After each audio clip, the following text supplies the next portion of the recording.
noite, pessoal. Sejam muito bem-vindos a mais um vídeo aqui no Corneta Veste Verde. Já inicio pedindo para vocês deixarem o like, comentarem aqui embaixo, deixar a opinião de vocês para a gente também e compartilhar para que esse vídeo alcance o maior número de palmeirenses também. E para começar hoje, nós vamos falar sobre a votação dos novos conselheiros, né? E o que a gente tem esperado disso, porque na última votação para o conselho, eu acho que nós tivemos aí alguns grupos em que nós apostávamos bastante, né? A gente tinha grandes expectativas em cima de algum grupo e acabou que meio que a gente se decepcionou quando a Leila chegou de forma incisiva e tentou vetar os feitos que esses conselheiros poderiam fazer e simplesmente ninguém fez nada, né? E aí, Ângelo, como que você vê aí essa nova votação, os novos conselheiros, e o que você espera deles? E aí, Vivian, beleza? Tranquilo? Pedindo para o pessoal aí dar aquela colaborada com o canal, né? Estamos conseguindo crescer aos poucos, eu acredito que em breve a gente vai estar aí podendo fazer nossas lives, poder fazer pós-jogo. Então, isso daí, para a gente poder chegar a isso, né, seria muito interessante que você passasse para os seus amigos, encaminhasse o link e ajudasse a gente aí, a gente poder alcançar o número de seguidores necessários. A respeito dessa questão do conselho, eu acho que seria uma oportunidade importante nesse momento para fortalecer uma oposição, mas uma oposição propositiva. Acho que a gente tem que esquecer essa questão de Mustafa, de tudo que já foi feito de passado, várias vezes que prejudicaram o Palmeiras por questões políticas, e pensar em uma oposição que possa, daqui 2 anos, ter um candidato viável, que a Leila tem que se preocupar com esse cenário político também, porque hoje está muito tranquilo para ela. Ela é dona do conselho, ela é a presidente, ela tem grande possibilidade de se reeleger.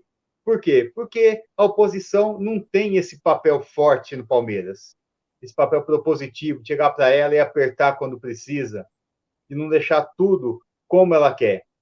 Então, acho que esse é o momento de pensar em nomes que futuramente sejam candidatos e que possam garantir, pelo menos, que o Palmeiras tenha uma segunda opção, coisa que não acontece hoje. E só lembrando aí, né, que quando, nessa atual gestão, com os conselheiros que ainda estão hoje, quando a Leila, em algum momento, não gostou, né, por alguém ter se oposto, ela simplesmente foi lá, deu uma canetada e expulsou o cara, né? Então, assim, ela não aceita, mas porque isso também não é forte. Então, eu acho que a expectativa aí que a gente tem de que se crie uma oposição de fato e uma oposição para brigar de verdade, né, e com a Leila, de repente, por uma presidência, para apoiarem um candidato ou outro aí, que isso se faça ser presente, independente de que no futuro a Leila vai se reeleger ou não, mas que se faça presente aí em tudo isso que está acontecendo, para que quem assumir, sendo a Leila ou não, né, no próximo mandato, que a pessoa não se sinta tão à vontade em fazer o que bem entender, para que a pessoa tenha certeza de que do outro lado tem uma oposição que está em cima, que está no olho e que está cobrando. E adianta ela simplesmente, ou quem quer que esteja lá na próxima eleição, não adianta simplesmente chegar, dar uma canetada e sair expulsando todo mundo, né? Eu acho que lá dentro também é uma democracia e a gente espera que as coisas funcionem de uma forma correta. Não simplesmente sair expulsando todo mundo só porque as opiniões não condizem aí, porque ela não fez só isso com os conselheiros. Lembrando que a Mancha Verde rompeu com ela justamente porque ela não aceitou uma opinião diferente da dela. Ela achava que para apoiar a torcida e para a torcida apoiar ela, necessariamente tinha que estar todo mundo do lado dela, independente de aceitar o que ela estava fazendo ou não. E as coisas não funcionam assim. Porque mesmo quando a gente tem opiniões diversas, dá para a gente conversar, chegar num consenso, dá para a gente se opor ao outro, né, com respeito. Porque eu acho que de diferentes ideias aí nascem novas perspectivas, que é o que poderia estar acontecendo hoje dentro do Palmeiras, mas que infelizmente não tem funcionado dessa forma. Essa questão de democracia é muito complicada, né? Eu acho que tem que ter espaço para todo mundo, em todo local. E a questão de uma figura forte de oposição passa muito pela figura do Paulo Nobre. Ele poderia estar ocupando esse espaço hoje, sendo uma voz ativa no conselho, organizando, por exemplo, um grupo forte em torno dele, porque boa parte da torcida do Palmeiras hoje estaria ao lado dele.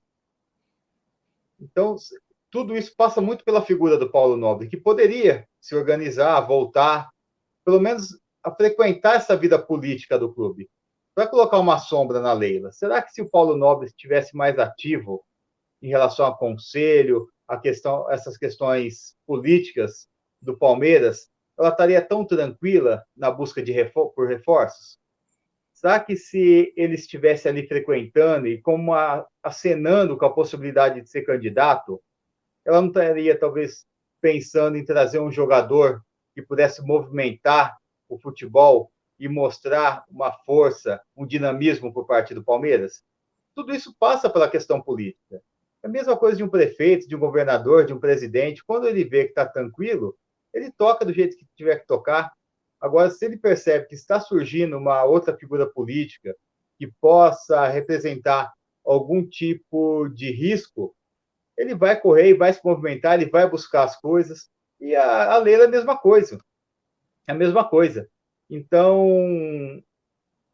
o Paulo Nobre deveria voltar da vida política do Palmeiras. Isso seria fundamental para colocar aquela pulguinha atrás da orelha de quem hoje está na situação e que poderia ter esse cargo ameaçado caso ele pensasse em voltar à presidência do Palmeiras.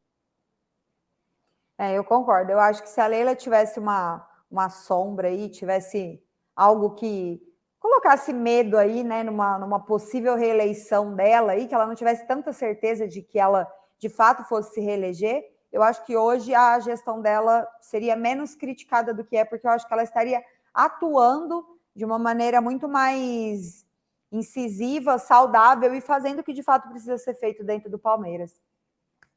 Bom, e em relação ao jogo anterior, né, a gente também tem um pouquinho aí para falar sobre a arbitragem.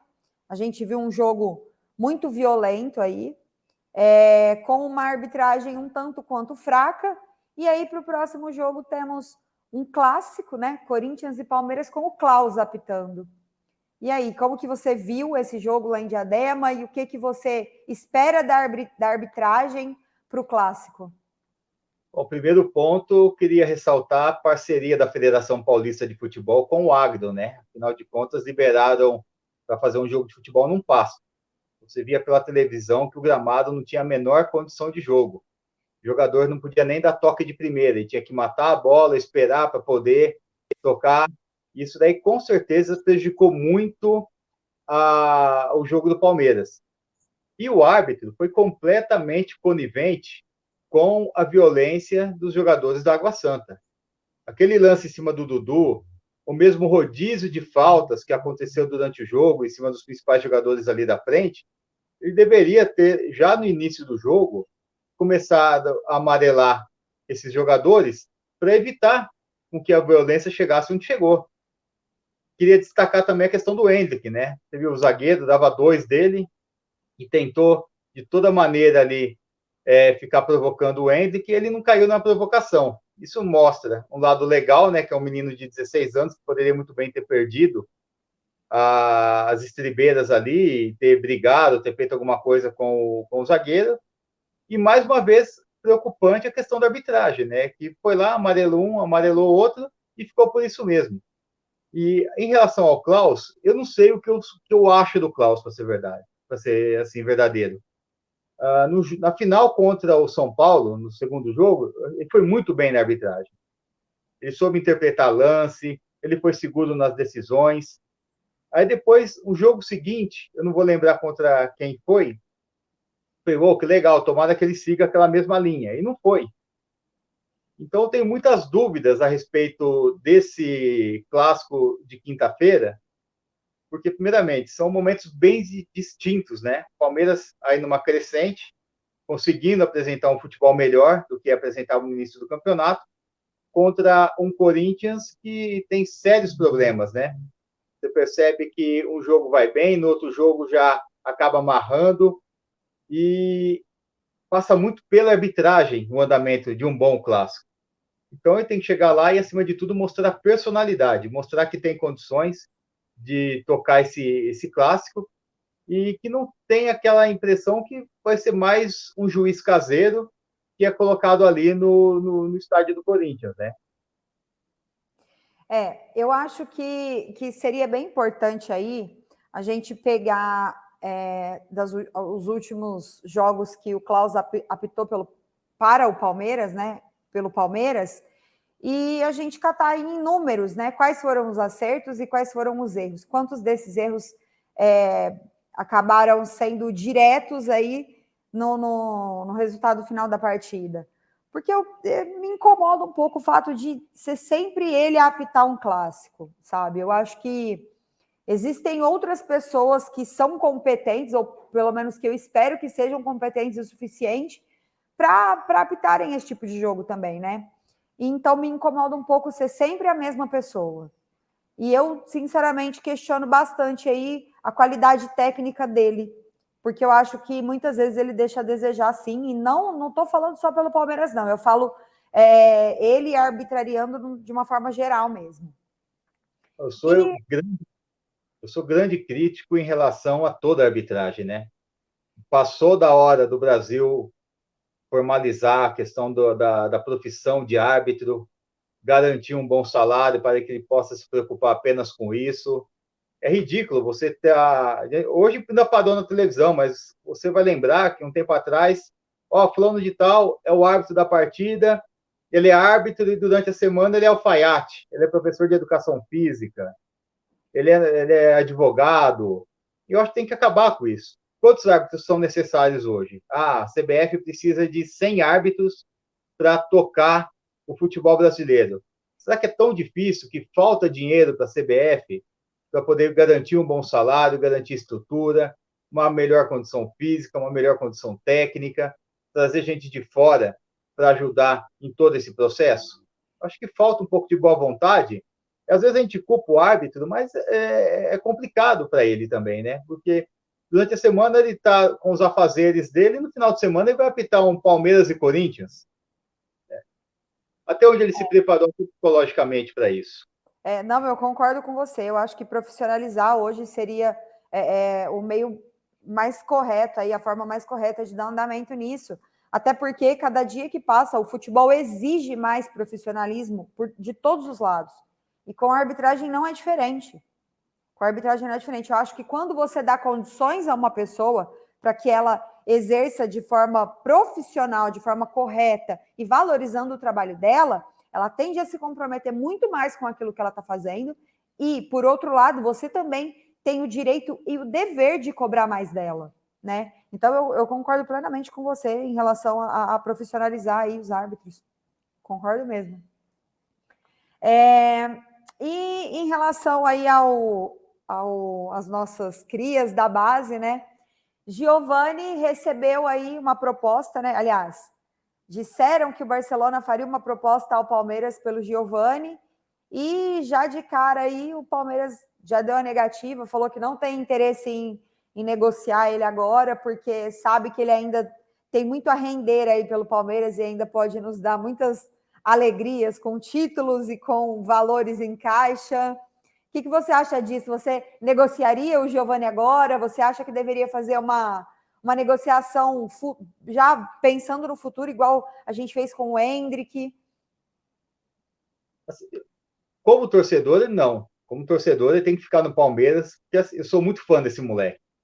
Não sei porque, às vezes, quando eu lembro do Rivaldo lá no começo da carreira, lá em 94, 95, eu não sei porque me lembra muito o Giovani.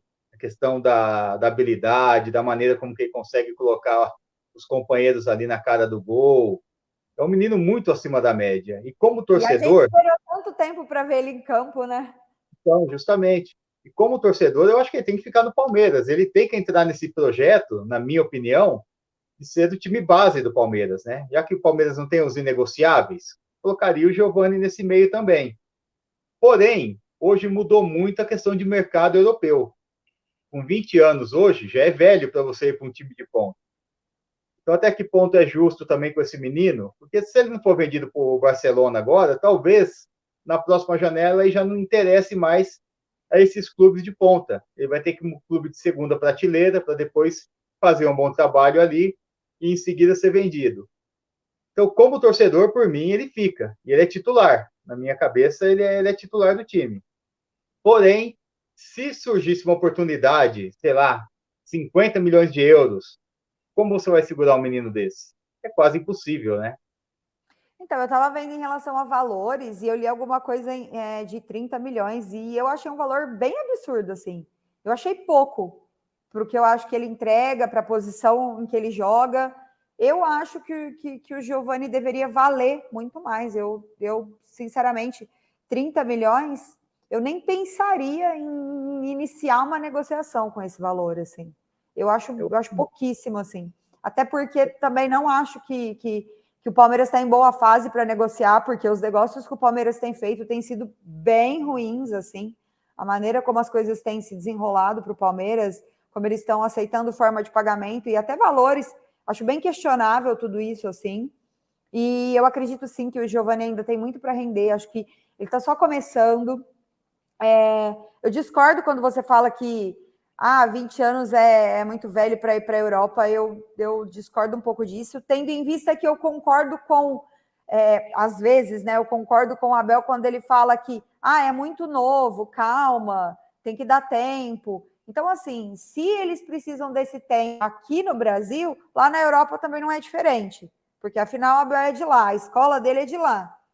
Então, não dá para você falar que um menino de 20 e poucos anos é tão velho assim para ir para um clube de ponta aí da Europa. Todavia, a gente viu que o Danilo foi para o forte. Né? Eu não esperava o Danilo num clube desse, eu esperava o Danilo num clube categoria A mesmo, ali brigando pela ponta de cima da Champions, assim. Para mim, como torcedora, foi bem frustrante ver o Danilo indo para o Forte, mas o importante é que hoje ele está lá, ele está feliz, ele é titular, e só que eu acho que ele não vai ficar muito tempo lá, porque ele tem qualidade para ir para um time muito melhor do que o time que ele está. Até o Scarpa, eu acho que é demais para onde está. Eu acho que os dois vão ficar uma ou duas temporadas ali, vão acabar sendo negociados aí.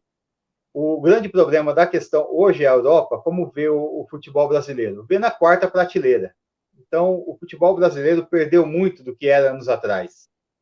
Então, o que é que eles acreditam? Que eles precisam terminar de fazer a formação desses meninos. Então, compra com 18 anos, chegou lá, deu certo, como por exemplo o Vinícius Júnior, deu no Real Madrid, toca. Se perceber que o menino ainda está cru, manda para Portugal, manda para um time inferior da Espanha, enfim, faz com que ele rode na própria Europa. Eu acho que o jogador brasileiro deixou, com o passar do tempo, uma má impressão no futebol europeu.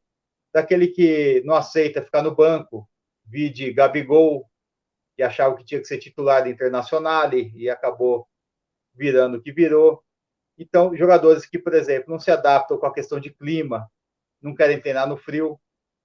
Então, o fato de levar o jogador mais novo é para implantar essa filosofia europeia, que muitos, depois de uma certa idade, não conseguem mais. Tanto é que bate e volta, né? Tantos jogadores que saíram do Brasil como grandes promessas, bateram na Europa e voltaram. Né? É complicado. E aí a gente também já emenda aí o assunto Gabriel Menino, que deu uma entrevista muito legal aí para o André Hernan, e a gente pôde ver um pouquinho dele que ele se arrependeu em alguns momentos de estar vivendo uma vida que não condizia com a realidade em que ele queria estar e com a filosofia Abel Ferreira, né? Que em algum tempo aí a gente viu que quem não se adaptou, quem não entrou ali na família Abel Ferreira, deixou de fazer parte do elenco. E hoje a gente tem o Gabriel Menino aí, que até então a gente não fazia questão nenhuma de tê-lo no Palmeiras, né? A gente cogitava, sim, negociá-lo com quem quer que fosse por um jogador muito melhor. E hoje eu acho que ele conquistou o espaço dele na titularidade ali do Palmeiras. Achei bem interessante também a entrevista. Eu achei bem legal a parte que ele fala de toda uma equipe que tem por trás, que hoje ele tem um preparador físico particular dele, ele tem um assessor de imprensa dele, ele tem um profissional que passa scout para ele. Isso daí mostra que ele está interessado em se desenvolver como atleta. E o Abel deixou uma mensagem muito clara nos últimos tempos. Quem não se enquadra na filosofia do Palmeiras está fora, independente se for uma grande promessa ou não. Gabriel Veron, Patrick de Paula, o próprio Wesley agora. Então são jogadores que tiveram suas oportunidades e não souberam aproveitar. E hoje, ontem eu assisti o Wesley jogando, não vi nada de especial no jogo dele, no Cruzeiro. Não sei como está o Verón no futebol português, se está jogando, se ele é banco. O Patrick de Paula dá mais trabalho para o Botafogo do que futebol. E eu acho que o Gabriel Menino entendeu esse recado do Abel. E na cabeça dele, que ideia, opa, acho que é melhor eu me dedicar e ser um jogador mais completo, um jogador que o meu técnico possa contar, do que eu perder essa oportunidade e acabar num time pior, num time menor, ou ir aí para um submundo do futebol, né? Jogar na Arábia, jogar numa China, jogar em outros países aí. Então, acho que ele entendeu a lição e tem tudo para crescer, né? Começo de temporada já começou bem, começou em forma.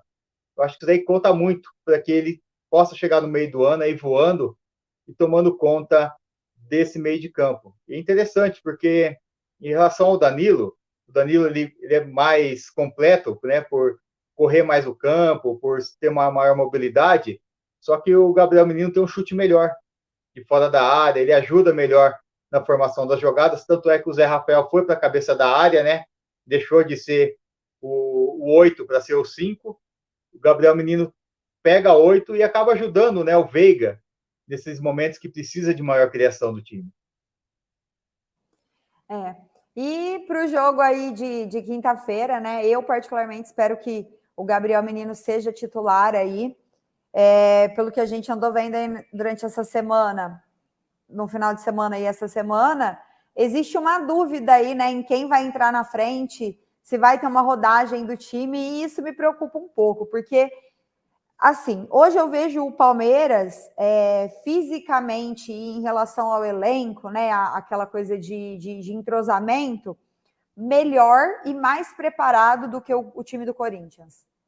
Eu acho que o Palmeiras conseguiu dar uma continuidade, apesar de ter perdido peças, mas conseguiu dar continuidade e, por estarem juntos há muito tempo, entrosados já, né? Voltaram e conseguiram iniciar a temporada e entrosar de uma maneira muito mais rápida. E agora a gente vê aí, de repente, uma possível mudança ali na frente, né? Entre Hendrick, Giovani e Rony, a gente não sabe exatamente quem dos três aí entra de titular. E isso acaba me preocupando um pouco, porque eu, particularmente, começaria esse jogo com o nosso time titular, que a gente ganhou aí já um título e que é o time que a gente está acostumado até agora. Mas eu não vejo essa certeza vinda do Abel aí na formação dessa equipe, aí, pelo menos com as notícias que a gente vem tendo até agora. Como que você vê isso? Olha, eu vejo que o Abel vai preparar a equipe, o meio de campo muito intenso, porque o time do Corinthians é um time mais velho e é um time que depende muito do Renato Augusto. Então, o meio de campo mais intenso vai fazer com que a marcação em cima do Renato Augusto, principalmente, seja mais forte. E eu acredito que ele vai entrar com Giovani, Dudu e Rony centralizado para justamente aproveitar a velocidade em cima dos jogadores das laterais do Corinthians. São jogadores também mais velhos, são jogadores que eu não sei se dariam conta de acompanhar esse ritmo durante todo o jogo. Então, eu acredito no meio de campo compacto e intenso, para poder não dar espaço para essa formação das jogadas de criação do Corinthians, com uma frente um pouco mais dinâmica, para poder aproveitar principalmente o mau momento do Balbuena, né, que não vem marcando bem, vem sendo bastante contestado pela torcida. Então, essa frente um pouco mais dinâmica, com mais movimentação, pode ajudar nesse momento. Então, eu acredito que o Abel vai pensar nisso. Marcação forte no meio de campo, mais um ataque mais dinâmico, mais solto. E lembrando que daí também entrando com o Giovani, né, de titular ao lado do Rony, a gente, além do dinamismo, tem a velocidade também, né? Porque o Rony, eu nem preciso falar. E o Giovani tem passado assim de uma forma também que, de fato, assim, é de se pensar, mas eu ainda apostaria no concreto, no que a gente já tem de concreto. Mas eu acho que, de maneira nenhuma, eu duvido aí de qualquer coisa que o Abel faça, né? Porque acho que o Abel vem carregando a instituição Palmeiras nas costas desde que ele chegou e não cabe dúvidas em relação da Vivian torcedora para o que o Abel escolhe ser o melhor nesse momento.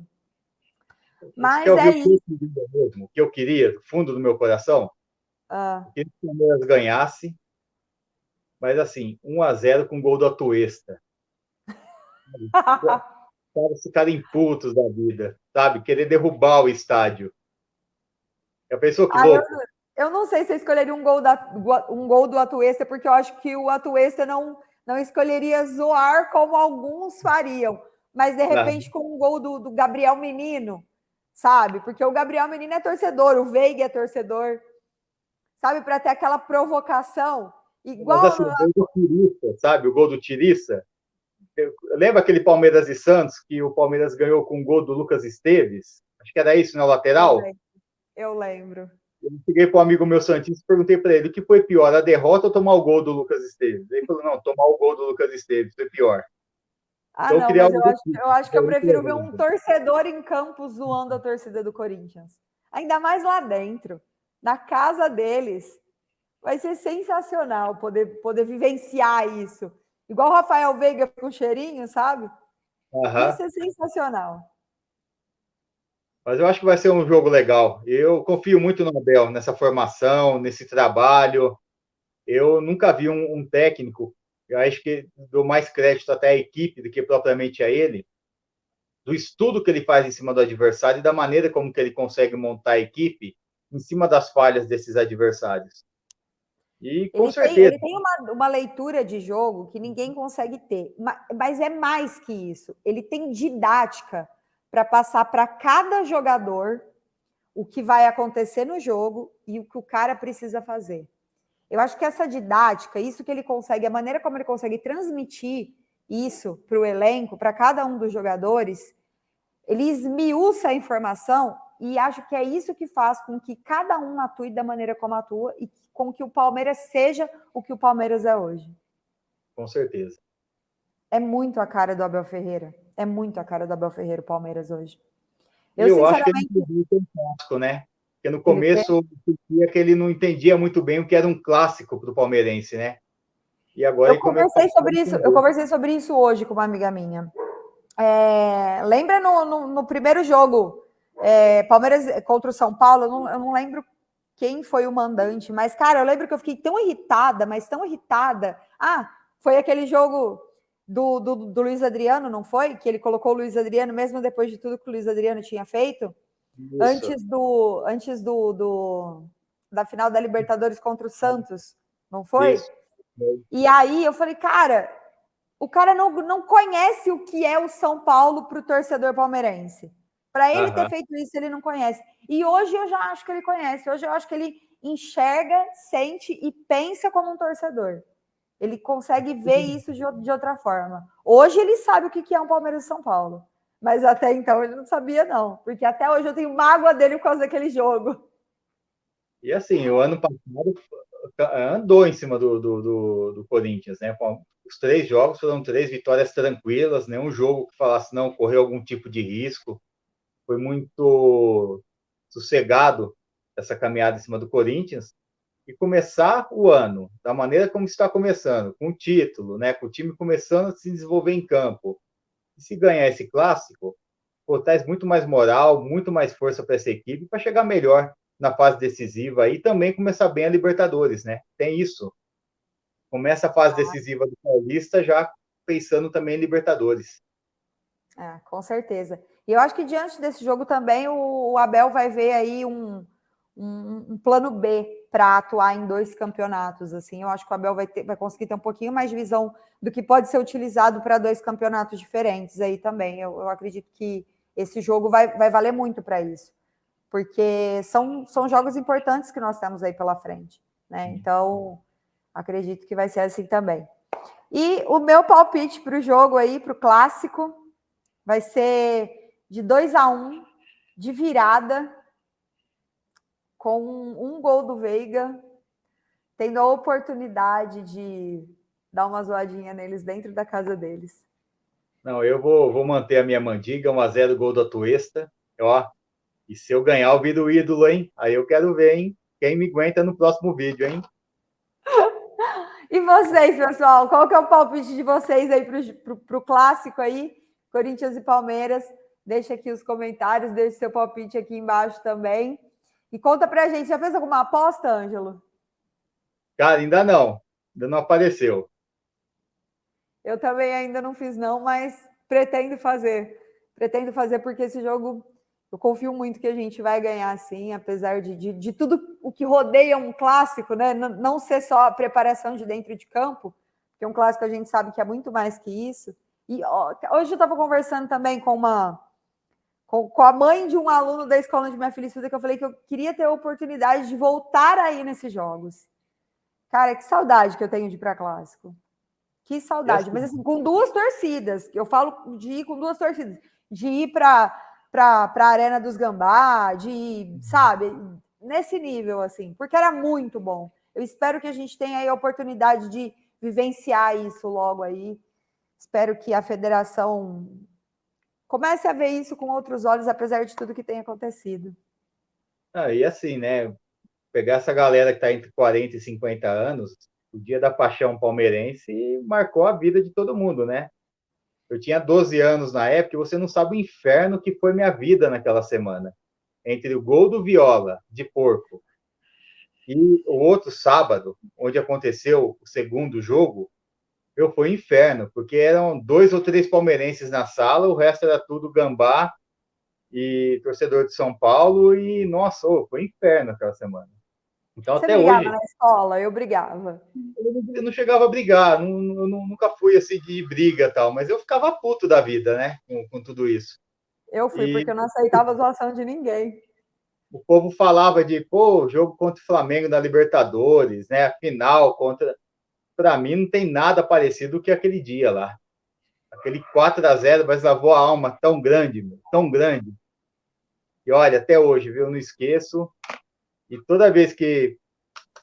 Tempos atrás teve, né, um 12 de junho, Palmeiras e Corinthians, né? Pô, Teve. foi bem legal, achei bem legal poder celebrar essa data de novo aí. É. Bom, então é isso, pessoal. Espero que vocês tenham gostado aí de mais esse vídeo. Compartilhem, curtam, se inscrevam no canal aí. A gente também vai postar algum trecho aqui também da live lá no nosso Instagram. Sigam lá, @cornetavesteverde. E o meu arroba também, se vocês quiserem seguir nas redes sociais, é @vivianbarato. E o seu, Ângelo? É @Ângelo Caruso 2013. Sigam a gente, então, dê essa força para a gente. Um grande abraço aí para vocês. Até o próximo vídeo. Ângelo. Até mais, galera. Vamos curtir aí, passar o vídeo para geral, ajudar a gente aí a fazer crescer o canal, hein? Forte abraço.